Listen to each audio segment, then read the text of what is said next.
I was dating my boyfriend for 2 years. We didn't live together but lived on the same street, and I was always over at his place. We each had kids from a previous relationship, so I wanted to take the whole living together thing slowly. But we were together all the time and I just maintained my own residence. He commuted for work, and I knew his department got a new secretary. She was younger and married and had recently had a baby. I knew they were work buddies, and I even bought a birthday gift for him to give to her. After about a year, she moved to another state. My boyfriend and I decided to move in together, and we lived together for a year when I found out that he and that secretary had some type of non-physical but still romantic relationship while they were working together. And that is why she ended up leaving, because they both realized it was not appropriate. I stumbled on old emails between them that were strange, calling each other pet names. He was calling her baby and sweetie in work emails, telling each other that they couldn't wait to see each other at work, meeting up in the cafeteria for coffee every day. He told her he loved her. She lamented that she couldn't stop thinking about him while at home. They had little quarrels. I also realized that he was still Facebook friends with her. We talked a lot about this, and he said he was just so unhappy at work at the time and unhappy with our relationship, because we didn't live together, that he was vulnerable to attention from a beautiful woman. He said it never became physical, but they were very emotionally entangled at the time for many months. I had no idea at all. He said together they decided the best thing was for her to accept another job offer, which he helped her get. He's very remorseful sometimes. Other times he will tell me that it's partially my fault because I rarely stayed over. I was doing everything for him to help him out because I knew how busy he was and how stressful life was for him back then. He will also try to tell me I was too cold. I've tried to move past this.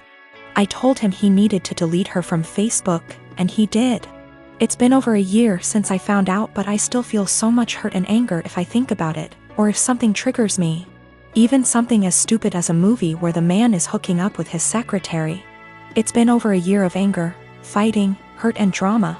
The man I thought I was with is not the guy who would speak to his married secretary like that. Should I just give up? I'm tired of feeling this way. For the past 5 years, I volunteered for a mental health hotline. I'm deeply passionate about the hotline's work, and I've devoted huge amounts of time and energy to answering calls, training new volunteers, and fundraising. I've become close friends with many of the people I volunteer with, and I get a lot of joy out of helping people who don't have a lot of other support in their lives. I love this organization. I can't imagine my life without it. Today, the head of the organization sent out an email announcing that they've hired a new volunteer coordinator. The girl who relentlessly bullied me in high school and made my life a living hell. I was completely blindsided. I moved across the continent after graduating from high school, and I have no idea how or when this girl moved to my city. I doubt she applied for this job to deliberately antagonize me, since we've had no contact since graduation and all volunteers are anonymous. So it's just a terrible coincidence. But it still means I'm going to have to be working with a person who was unbelievably cruel to me. I really don't know what to do. Obviously, all of this was a long time ago, and it's possible she's cleaned up her act since high school. But I still hate the idea of even being in the same room as this girl. I've had her blocked on every platform for, wow, over a decade now. It looks like my only options are to A, tough it out and deal with this person coming back into my life, or B, quit the hotline after 5 years of service. I went for my regularly scheduled afternoon shift at the hotline, and the girl just happened to be there for some kind of orientation. I wasn't expecting her to be there, so I initially just kept my head down and ignored her. A little while into the shift, she came over to introduce herself, and genuinely didn't seem to recognize me. I've cut my hair and gotten glasses since high school, so that could have been it. It was a very brief interaction, and I didn't say anything to her in return, just nodded and smiled. After she left, I asked my shift supervisor if I could speak with her privately. I followed some of the advice here, just letting her know that I have a history with this person and I'm not comfortable working with her directly. The shift supervisor was very understanding and said that she could arrange for me to only serve shifts when the girl isn't supervising. She also offered to let me schedule my shifts through her instead of through the girl, which I appreciated. Unfortunately, it seems like there will be an unavoidable level of casual interaction. Given that the girl is working in the facility on a full-time, 9-to-5 basis. I think I'll be able to stick it out for now, but we'll see. The shift supervisor did ask me what I wanted to tell the girl. Vis-a-vis an excuse for my not wanting to be on shift with her, but I couldn't think of anything to say. So I left it up to her. I have a large family. Mostly aunts and female cousins aside from mom, stepmom, stepsister and grandmother. I don't know how to say this, but all those women I mentioned above are into teasing and joking. They've formed a unit, which I admit is kind of toxic. And they'd tease and roast every new woman that enters the family by marriage by setting up tests to see if they deserve to be part of the family, or roast their looks and styles to the point of breaking confidence and self-esteem down. Then after a few months of teasing they'd announce that they've finally welcomed them into the family. The newest member would join in on the teasing too, which is crazy as my dad says. When I first introduced my then girlfriend now wife, I made it clear that I didn't want any of the women in the unit to come at her or harass her, not even with a single word. They went behind my back and roasted her looks and job, and I discovered they've been doing it on Facebook. I had them apologize one by one after they gave the "we're just testing the water to see if she's capable to be part of the family" excuse. They didn't want to apologize, but once I said I wouldn't invite any of the unit unless they apologize, including my mom, everyone immediately apologized and brought gifts for my wife. My wedding was 2 weeks ago. There was talk about the women in the family wanting to pull a prank on my wife by wearing white and called it the ultimate test to see how my wife react. My brother warned me, so I announced that if any one of them showed up in white I'd have them kicked out, including mom. They said this wasn't true and they'd never do such thing. But they showed up to my wedding one by one wearing white dresses, and each and every one of them was told to leave after they tried giving excuses by either making scenes or getting the men involved. The senior women of the unit, who are mom and aunts, also showed up in white but refused to leave. I threatened to take harsher action and mom was pissed, telling me to step aside, but I didn't let her in. I had her leave while the men in the family were watching stunned. Dad was on my side and supported me a lot. I felt absolutely awful because my wedding was being interrupted by them making scenes. My wife was hurt beyond measure, but the women in the family were pissed. My cousin blasted me on social media later, saying I excluded all the women from the wedding because my wife was so insecure she couldn't handle another woman's presence at her wedding. I had an argument with them and mom berated me, saying it was supposed to be a prank, but I said they were taking it too far. Mom said I took it too far by kicking them out because they were trying to get reaction from my wife to see if she was one of those Bridzillas and were going to change soon as prank was over, but I ruined my own and entire wedding by reacting so aggressively.